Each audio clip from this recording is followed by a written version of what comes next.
Hello, Manpreet. Hello, how are you? I'm good, and good morning. We're doing an earlier recording this morning, so Bit our too early, maybe. voices might be a bit more sultry for the listeners. Um, so to introduce you, Manpreet, we met 4 years ago. We were just discussing pandemic times. I'll get a bit confused around the timings of that. And we met because we started working together. Mhm. And then we have stayed working together, and it's been fab to see what you're doing. And also we share a VA, Lisa. Yes, we do. So that also keeps us connected, which I like. So I'm going to let you tell your story, and where you want to start from, of what started you off on your own path, and whether that is from the creating your own studio and consultancy, or whether it goes even earlier than that for you, wherever you want to start. Well, I think to start, like comms was not a career I intended to have. I think, being really honest, I was at university, I was studying psychology, I had a place to do a master to do sports psychology, and that was going to be my trajectory. And then I went to a gig just before I graduated and met someone just at the bar who said, well, if you're in between things, because I deferred my master's place for a year, you should just come and do some intern sort of assistant stuff in our press office. And I got into it and I was like, this actually is not bad. I didn't hate it. I didn't have any desire because I was, in my head, it was like, I just need cash for a year because then I'm going to go and study. And actually, I just really enjoyed it. It was different. It was fast paced. You know, I was getting to meet different people, do different things, go different places. And it just felt very natural. I didn't have to overthink approaches to things. And to date me, it was also when the internet and social media were becoming a thing. So it was like right at that turn when Facebook had just launched in the UK, and it was kind of that moment in time. It's bonkers, isn't it, that we still remember it as a thing? Like, well, I still remember doing IT lessons in secondary school. They'd pull up a word processor and they'd be like, right, this is how you type in Word. Which is bonkers when you think about it, because I don't think they do it anymore in schools. Well, they've all got laptops. I know, yeah. Really do. So I kind of just fell into comms, and I moved around, did different jobs, kind of seeing the full spectrum. So started in press and PR, moved into marketing, and then I moved into kind of a marcoms role. And all of this was happening, and I thought, well, I've been doing it for about 4 years now. I don't actually have any creds to say this is what I do. So I studied a master's part-time at Birkbeck whilst working in marketing communications to just give me a little bit more confidence and a bit of a grounding. And actually after that moment, and when I'd graduated, I moved to a different role. So at this point I was at UCL, which I spent nearly 10 years of my career at, and I moved into a different department faculty role, and it was way more senior. And you know, by the time I was 30, I was a director of communications and marketing for faculty. So you know, my life kind of just went pew. And so the 4 years I was there, and I was there for 4 years, there were 4 years of nothing but a high level change management comms, really strategic things, really big things.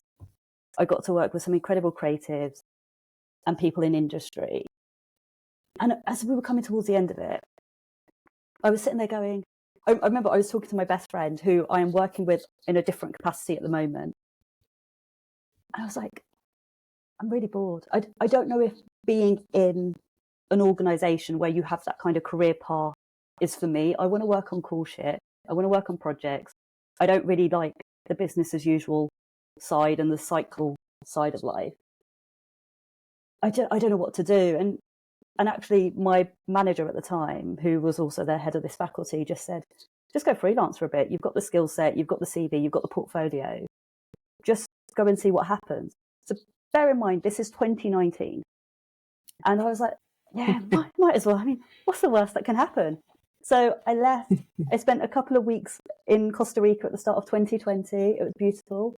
I came back. People were toilet roll hoarding, pasta hoarding. Couldn't get flour. Literally couldn't get anything. But the worst thing was I'd actually had projects lined up before I left to go freelance. And so I was in this weird position of the projects had kind of started, but things were slowing down just generally for everybody. And they kind of went on hold for about 5 months, which in the grand scheme of things was actually the perfect timing, because I hadn't realised how burnt out I was by the end of 2019. So I needed that time. So really annoyingly, I got to enjoy the beautiful spring that we had during the pandemic, the nice sun, the mandated 1 hour walks that we could go on. But at that time as well, Dad got really sick, and he'd been in and out of hospital for years. And during that kind of spring, summer period, we found out he had cancer, and we found out he only had a few weeks to go. And that kind of changes everything for you. And had I had projects on, I don't know if I would still be here, like in the vibe and the way that I am now.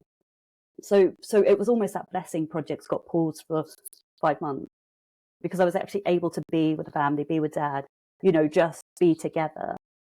And actually what happened after that was almost a bit of an identity crisis, because I'd left everything I'd known in terms of, you're meant to get a job, you're meant to do this, you're meant to do that. And a big institute behind you as well. You're like, I belong to this place. Yeah, with like 15,000 other members of staff. And it's super impressive. And you just say that name and it's... And it really does pique people's interest. But yeah. For me, I'd almost made quite a big change in a really short period of time. Like I'd gone through change where the life that I'd known and the kind of direction of travel I'd known with like my parents as that unit, and Dad going. It's really interesting when you talk to people who experience grief, because they say there's almost two versions of them. The version of them that they know die at that point, and then they're just trying to figure life out, because what life could have been like is almost like a parallel universe. It's a very different place. I could be in a very different place if Dad was still around, and that's just what it is. So you kind of go through, who am I? How do I cope with this? What does life look like?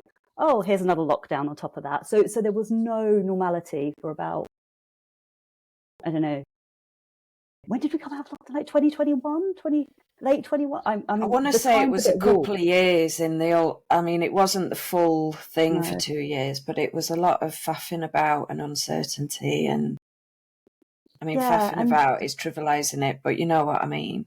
It was just, are we in lockdown? Is it COVID? What's going on? Exactly, that's kind of what I mean. Start nature. Yeah. So it didn't really feel like we as a family, or us individually, could process it, because I know we've all experienced it very differently because of just the nature of how it is. I'm the youngest. I got away with so much more than my brother and sister, but it's also, it has a lot to do with actually everything else that happens. They were working throughout the pandemic. They both work in NHS and healthcare and that vibe. So they were properly stressed out. And here I am flouncing around, being like, I've got some time. I can do this. I can go grab this from the shops for Dad quickly. And is there a lot of guilt with that as well? I'm not sure. You'd need to ask them, because what we were able to do was essentially, because everyone was working from home, we were just with Dad all the time with laptops in between meetings. Running to the shops and stuff, I had the time because I just everything was paused for me, so I'd go on my lovely mandated walk down to the shops.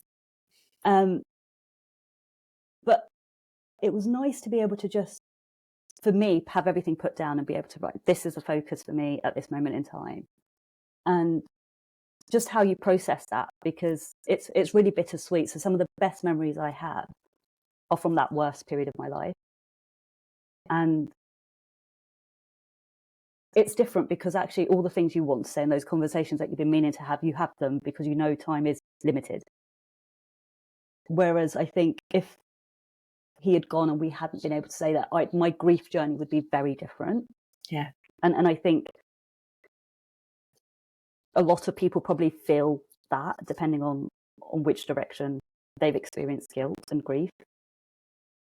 But we got to, when was it? 2021, when we were looking at my identity as a brand and kind of how I've ended up here with this niche and my own path.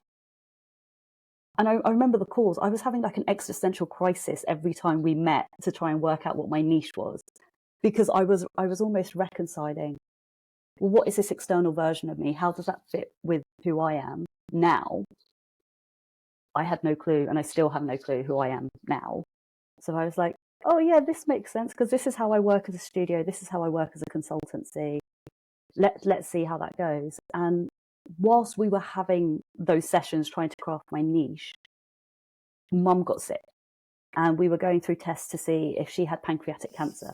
So you kind of go from one big thing to another big thing, and that kind of effectively occupies your mind in a slightly different way for a period of time. And we're in a much better place with Mum now, which is incredible. And then I wake up one morning with a stiff neck. Honestly, the last couple of years have been horrific in a way.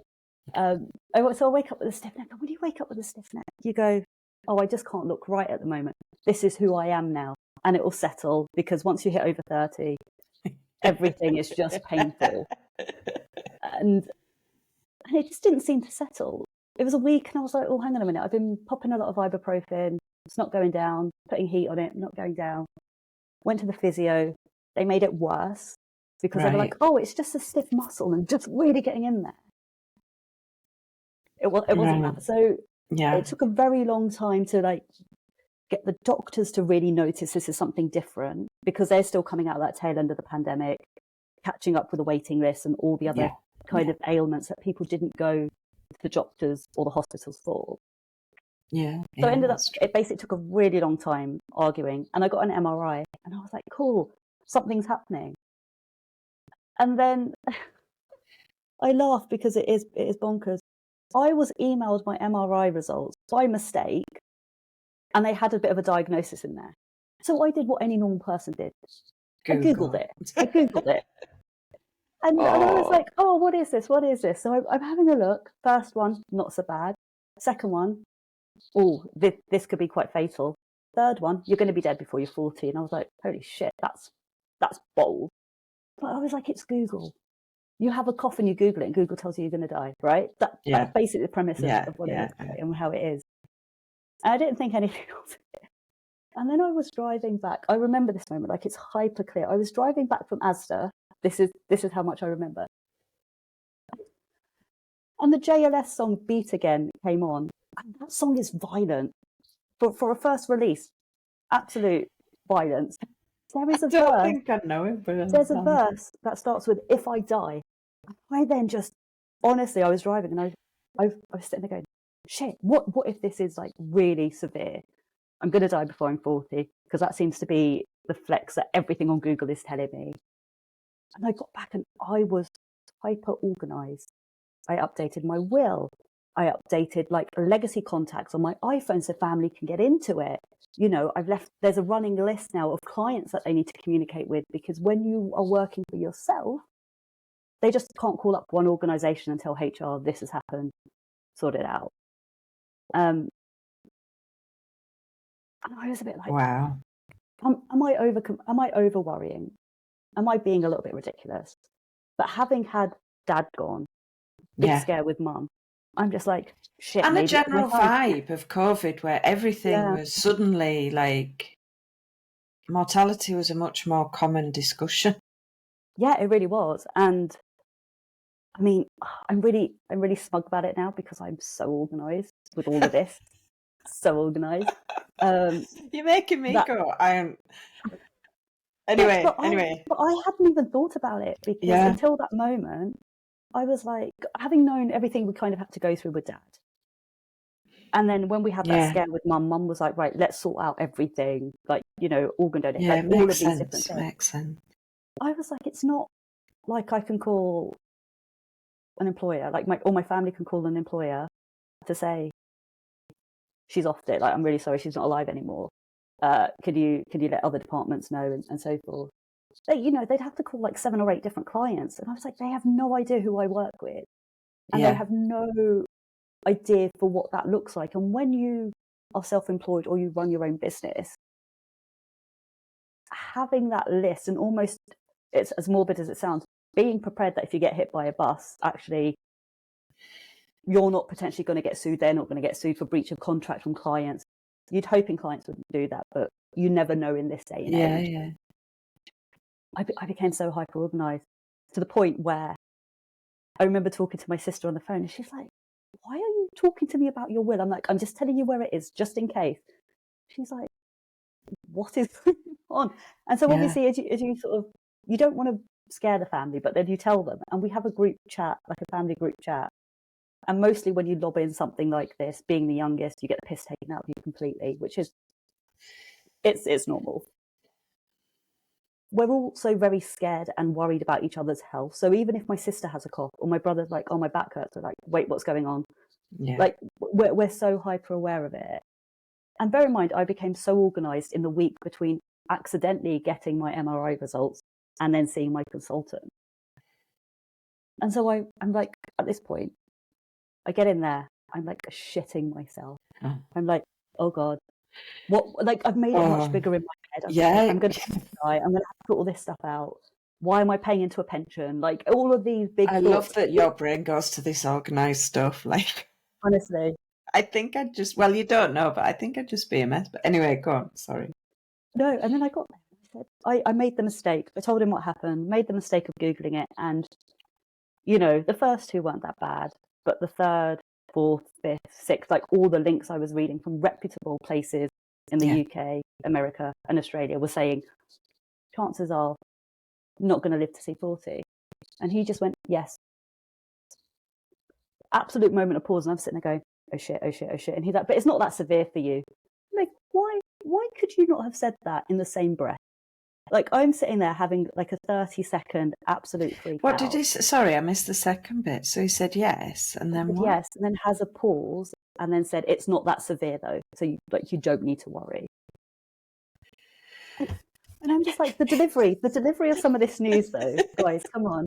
Because I remember when we found out about dad having cancer, it was a 5-minute Zoom call with consultants saying, really factually, this is what's going to happen. Macmillan are going to get in touch with you. Okay, goodbye. And it was delivered quite straight. So when he said yes and just paused, I was like, that's it, guys. And that 30 seconds is like 30 hours. Oh, yeah. I mean,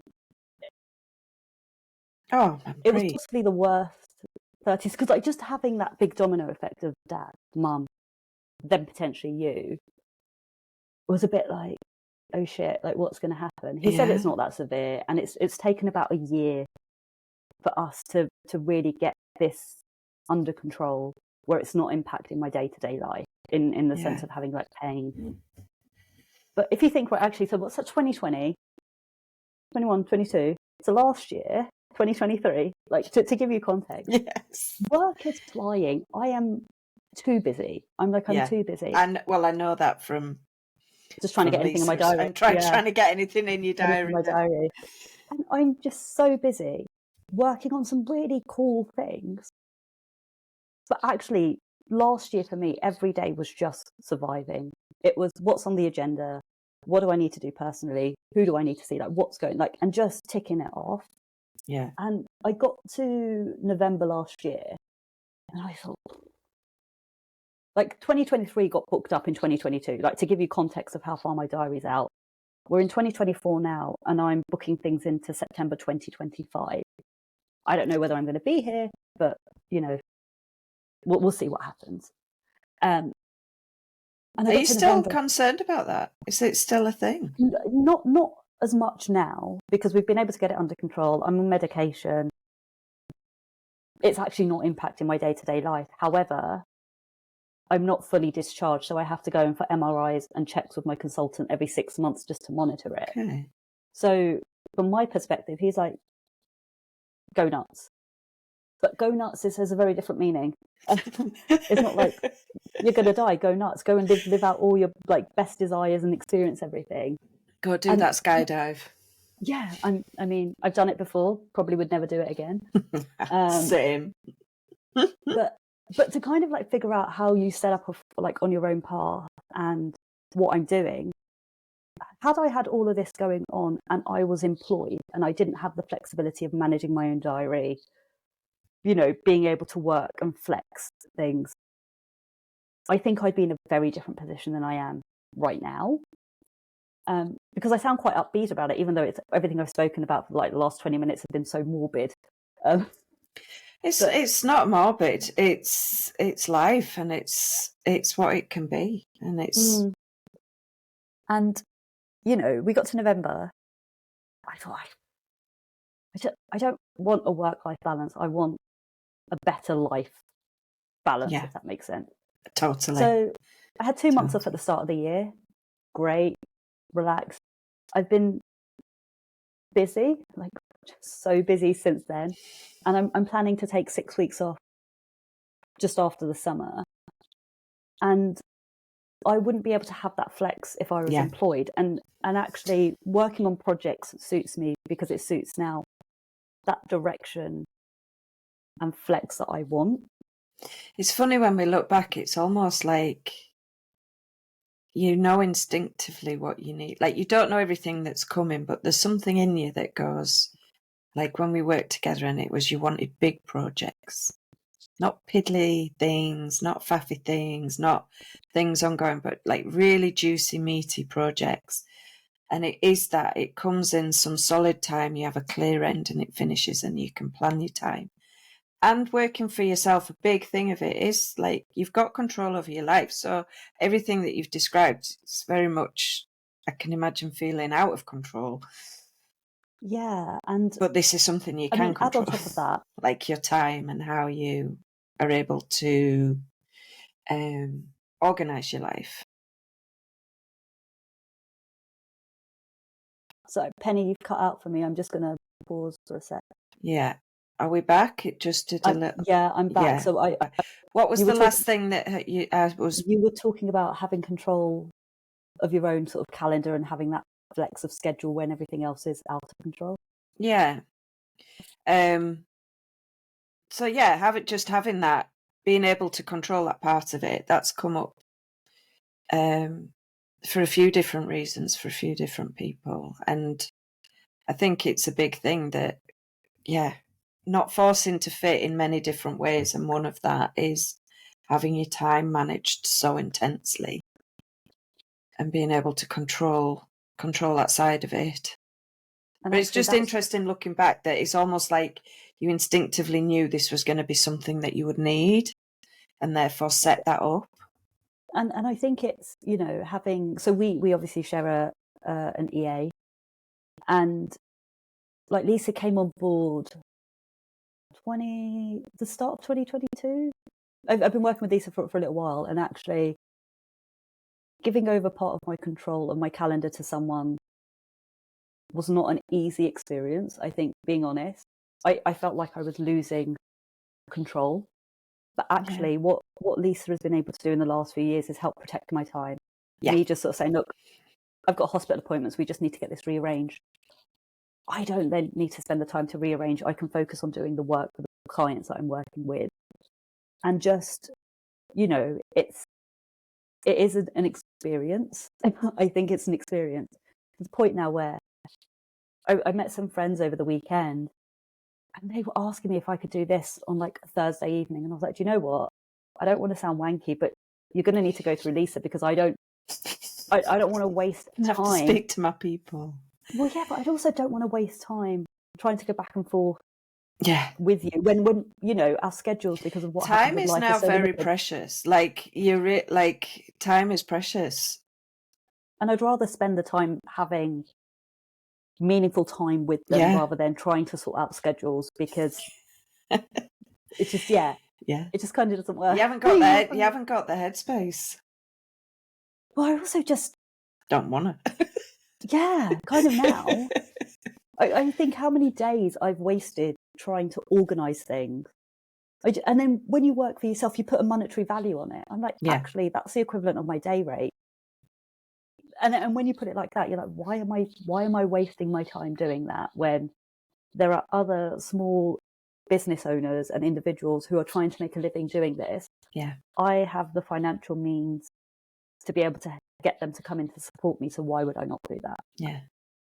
And, you know, that's really then shaped not only like everything that's happened in life in the past couple of years in particular, have not only shaped the types of projects I'm working with, but the projects I'm saying no to as well. So I remember, I think it was Danny, you had Danny on your podcast, and she was saying listening to her gut is like the hardest thing. And I've had that before, when you have someone approach you and your gut saying, this is a red flag, please do not take this project. Your heart saying, you are going to be miserable doing this project. But your brain goes, how bad can it be? Bad. I can tell you bad. And just now listening to those red flags and not being in the point of, actually, I need to take on work, I need money. Having gone through, and still am kind of ongoing through, a health issue, you kind of say no to things, and you just think, God, that peace of mind I'm going to get is going to be so worth it. And I'm kind of really happy to say no.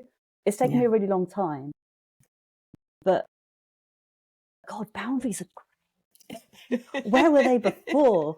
You know, they're really great. It's a positive out of quite a harrowing story, but if it's helped you, or not, if it has helped you with those boundaries and that realizing the importance of time, and very much it's like there's the saying about behind every hell yeah is 1,000 no's. So, but it is a practice, and it is a tendency to want to do everything. Think, I'll be able to figure it out and I'll be able to do it. But no, just no. It's much easier. And listening to your gut, because actually when that email comes in or someone mentions something and it's like, you've really got to honour that it's coming from someone. Yeah. But what I've also found now is I'm getting too comfortable saying what my day rate is. So I immediately know it needs to be pushed up, because... Interesting. Yeah, it's a really weird thing, because you're always really scared when you put a quote out to a client. You're like, it might be too much. But everything's getting accepted straight away. And life's expensive. Yeah. Like, we are in a cost of living crisis. Everything is megabucks.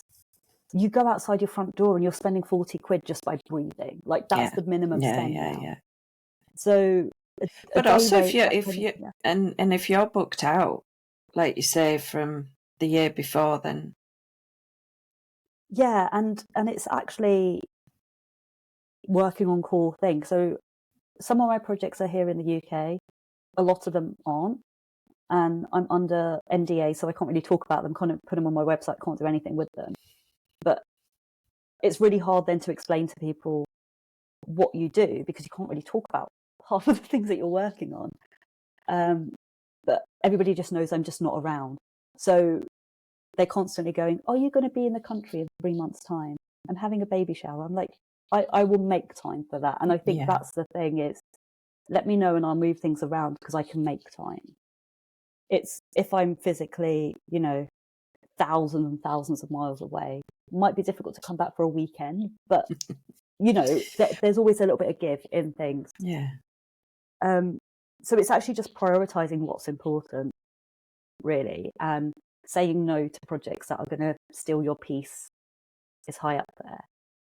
But yeah, it's interesting, because actually, had you asked me to go on this podcast a year ago, I probably would have said no, because I just had too much going on. Yeah. I mean, I've still got a lot going on, but I think I've been able to work through it, if that makes sense. Yeah, just having some time. And being able to articulate it and talk about it, because there's just a lot of processing to be going on. Yeah, but I've been going to therapy, and I started going after Dad died. Yeah.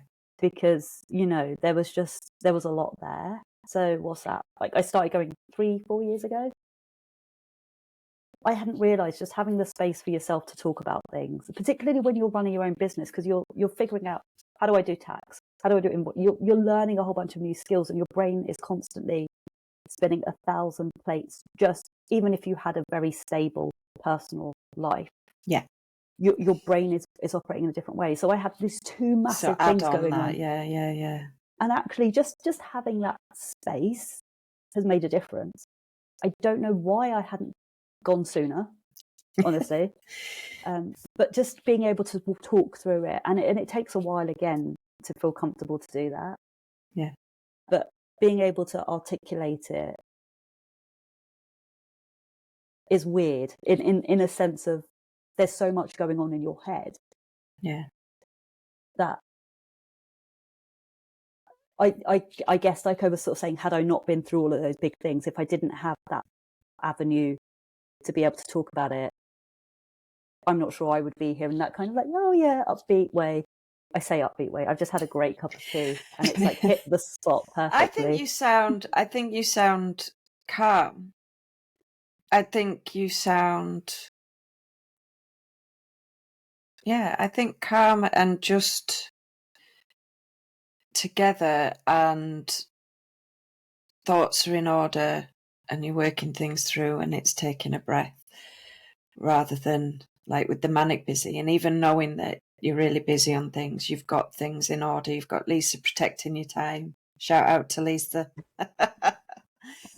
But also the boundary thing is huge, because like when we first were working together and doing the niche thing about wanting big projects and big complex projects, like big juicy ones, a lot of that is that you would then be saying no to things, but then that's sort of come about even stronger.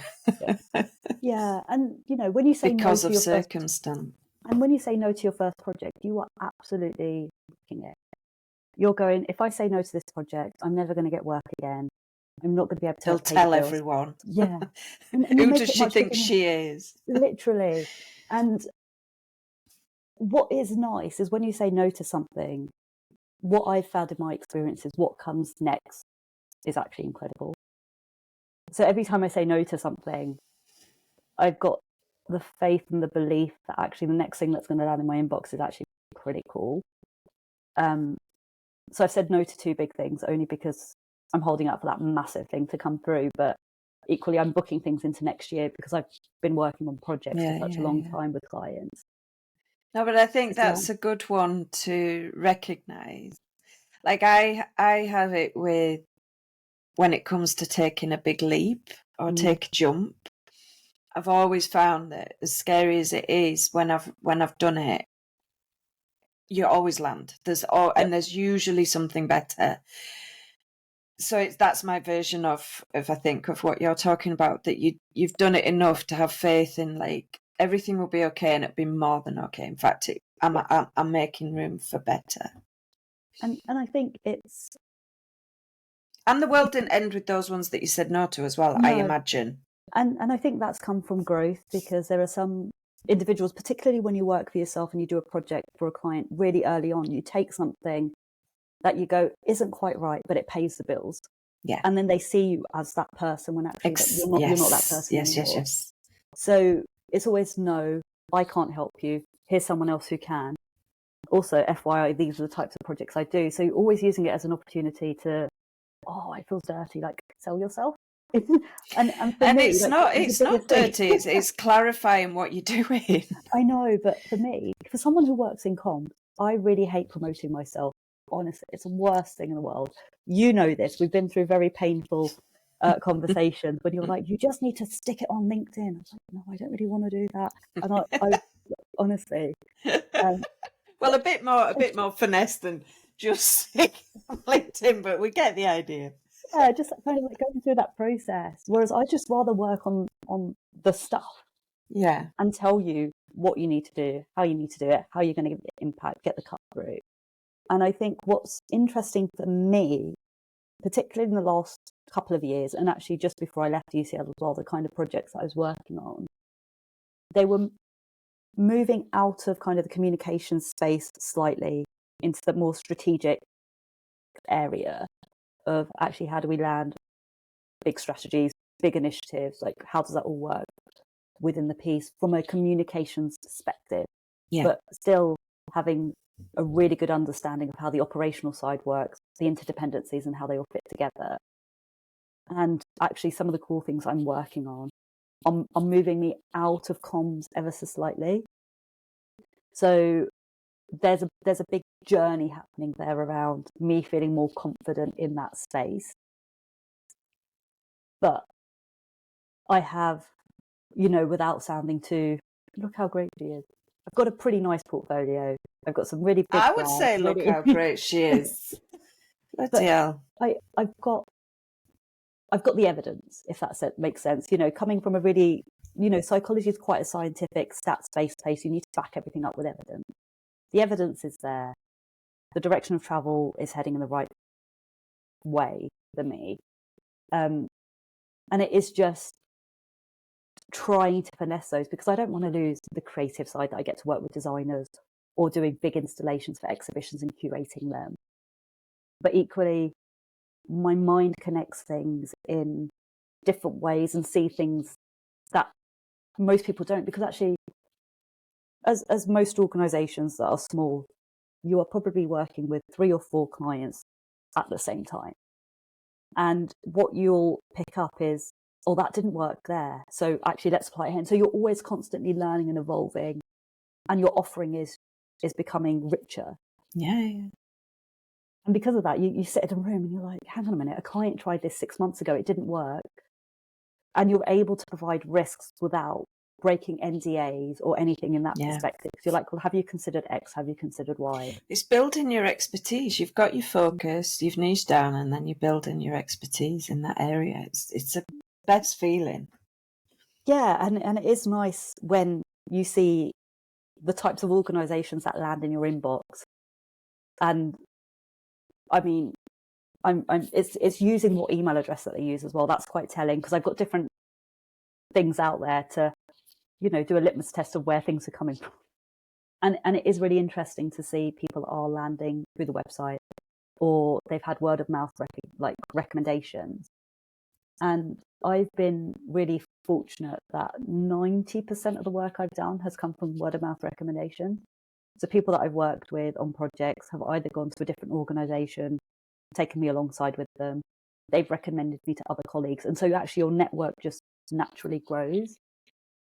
And it's not just here in the UK. And I think that's really lovely to see as well. Well, you've earned it.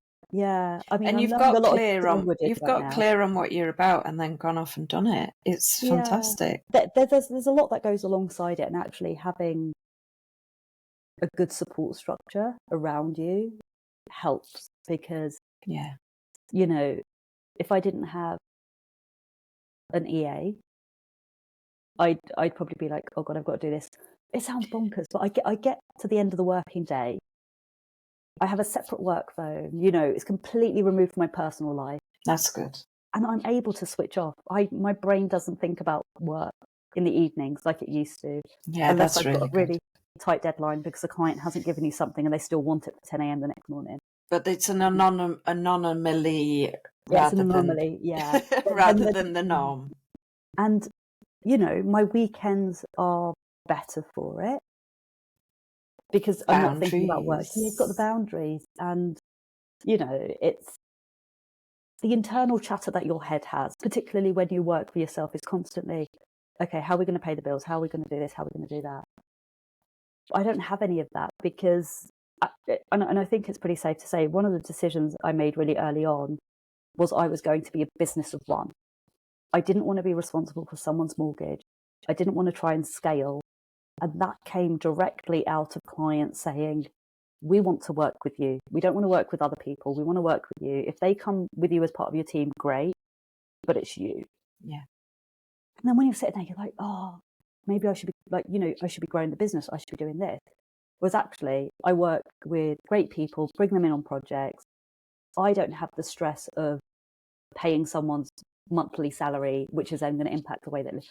It's not like that. And I think it's just reducing that stress and tension, but being clear really early on that that's what you wanted to do. Yeah. And I think that's really helped the clarification process of actually, how does a studio work? How does a consultancy work together? How do they interact? But had I not had that kind of, this is a direction, those conversations that we were having around actually, what's my niche? How do I work? They were therapy sessions in themselves, but they would have been more chaotic, I think, if I was trying to scale up and be like, I need to attract the best, like, employees to come and work with me. Yeah, no, it's a different thing. It's like my contact sheets of designers, photographers, AR people. Like, it's growing. Yeah, your network's fantastic.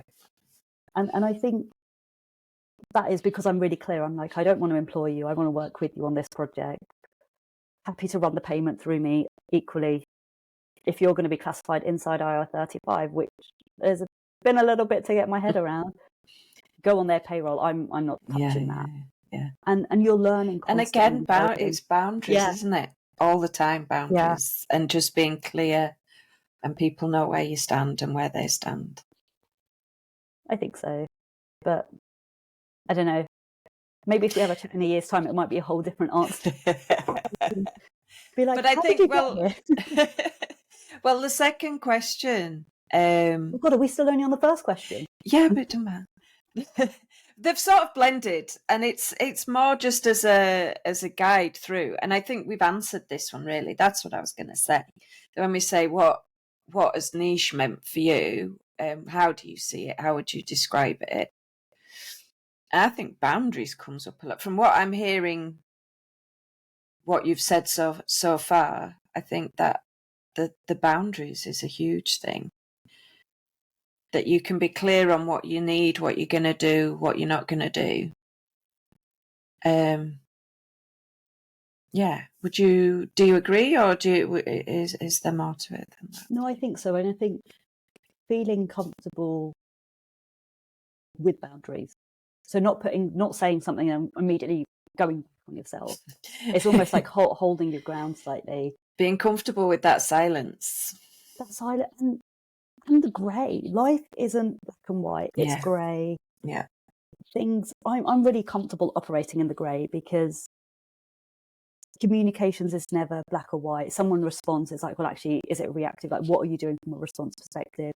Have we missed out an audience group? Like, it's never black or white. It's always grey. And I think if you're comfortable in the grey, great. If you're not, equally great, because there's a place out there for you to help support. And, my best friend who I'm working with, he's like, I can't do grey. I'm very much black and white, really clear, needs really those clear directions of travel. And he will fly and he will give you everything that you need in the best possible way. But when you make something quite grey, it's not for him. Yeah. Whereas for me, I can do the black and white, but then I'm like, I feel quite restricted because this is the boundary. Whereas the grey, it's got quite a bit of flex in it. And you can spot the patterns and make the connections.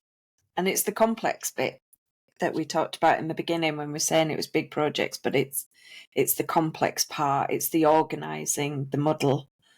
And that's your skill. And I think it is. And I think, because as well, we were going to talk about like what the future holds. But I wonder if part of that is you've recently got B Corp status. Oh, yes. Which I think is another big bold statement of choices of how you're operating and what you stand for. Do you want to talk a little bit about that, of like what that process has been, and also like where? Well, no, completely, and also where you see it maybe taking you. Because B Corp, I've always been mindful of the societal impact that big organisations have, or the environmental impact, and B Corp came onto my radar pretty early on in the terms of when I was setting up. And I just kind of implicitly had that kind of direction of travel of I'm buying local, I'm trying to work with local suppliers based on what the project is and all of that. And then going through the B Corp project, shout out to Greenheart Consulting, who have been absolute godsends. So I remember having a chat with Tom really early on because he's on the B Corp directory, and me just going, I think this is what I want to do. How do I do it? And he's like, you just need a day to just fill out the questions and see where you land and see where the improvements are. I looked at the dashboard, there was something like 170 questions, and I was like, do you know what? Not today. And not today. So there's a lot of questions because you're constantly then having to write things down. And I ended up working with them over a year, and their team really helped clarify what they were actually looking for from an evidence perspective. And when they did their initial audit, I was already, the minimum you need for B Corp is 80 points. I was already over that from just their original audit of what they'd done. But we wanted to be sure and firm it up. And, we then spent ages writing policies. And when you're a company of one, your policy's in your head or a lovely text note on your desktop, right? But going through auditing the supply chain, asking questions, writing policies for theory of change, because actually I do give a lot of my time to my sort of volunteering and charity work, which is giving back. So, trustee of 2 charities, strategic advisor to another, but actually articulating that in a way that what I've just instinctively have been doing has been logical, like there's been a direction of travel for it. And then to actually it's sort of like setting a I'm doing a visual thing again and we're on audio, but like setting a line in the sand. It's how to say it. And I submitted my B Corp application on the 4th anniversary of setting up the company, because that was the direction of travel. I was like, look, let's aim for that, let's do it. I had my verification call at the end of February, which is quite quick. Yeah. So that's a very quick turnaround time. That's an anomaly, because they have different timeframes for different organization sizes. And I got certified the next day. So the 1st of March was when I got my absolute certification. Congratulations. Thank you. I actually got my lovely carved, again, it's visual, people can't see me doing anything with my hand, but this carved wooden piece that basically you look like you're at a rave, dude. Honestly, acid house gets me through work. It gets you in the zone. But I've got this lovely plaque that's engraved and it's inscripted, and it sits next to an engraved brick I have from a project. So it's actually quite nice to have something visual there, that almost a solid reminder that what you're doing is benefiting others and is really, really helpful. I certify in 3 years, so I have to go through the recertification process, but that's a next year problem to start. That's not a now problem. But even when you're talking about self-promoting, I haven't really shouted about the fact that I'm a B Corp. I've kind of gone under the radar with it, but I probably should. And actually just being on the B Corp registry, last week I had 4 coffees with people who have I think you don't, it's not your style. It's on there. It's with the people that you're working with. It matters when people look into you. It's on your website. It's on, you have it on information about you. I think that's enough. You've done it for those reasons. You haven't done it to showboat. You've done it for the real reasons, and you were already doing it. It's just it's just made it official and sort of helped you dig down a bit even deeper on it. And I think that's the most important thing with it. I think so. And I mean, I definitely don't know. Sorry, could I just grab the front door? Yeah, of course you can. We'll do a little break. I'll keep it running. Oh.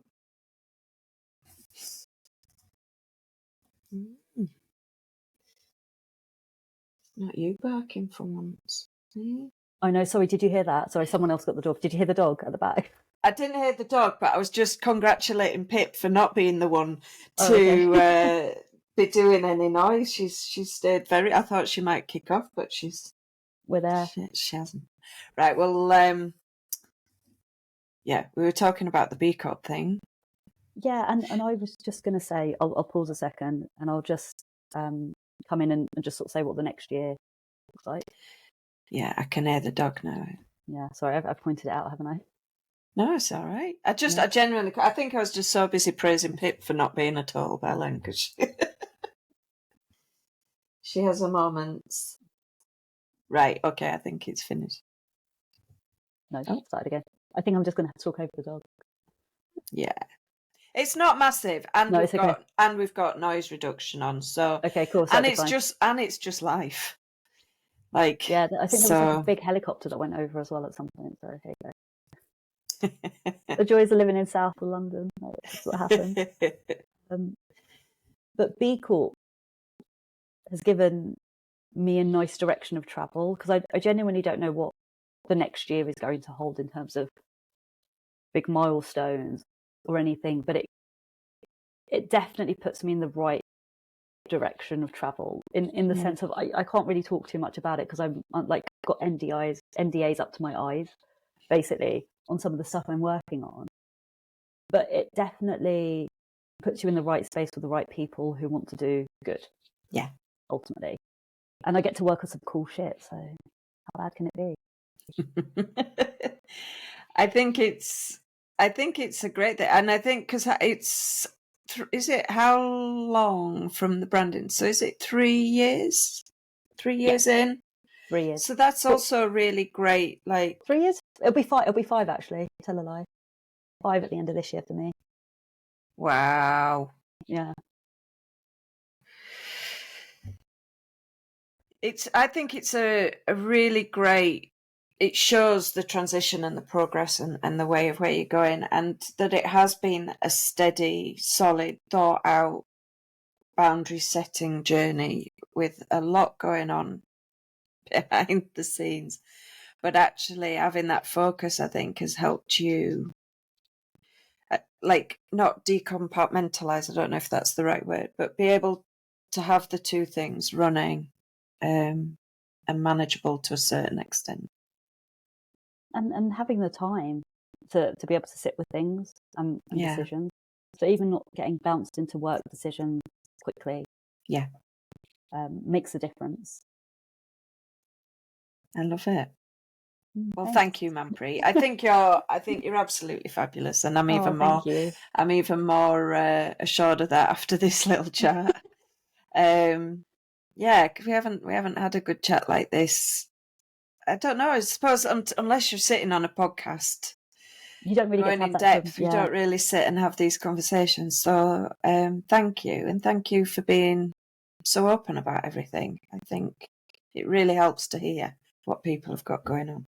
Well, thank you for having me. Thank you.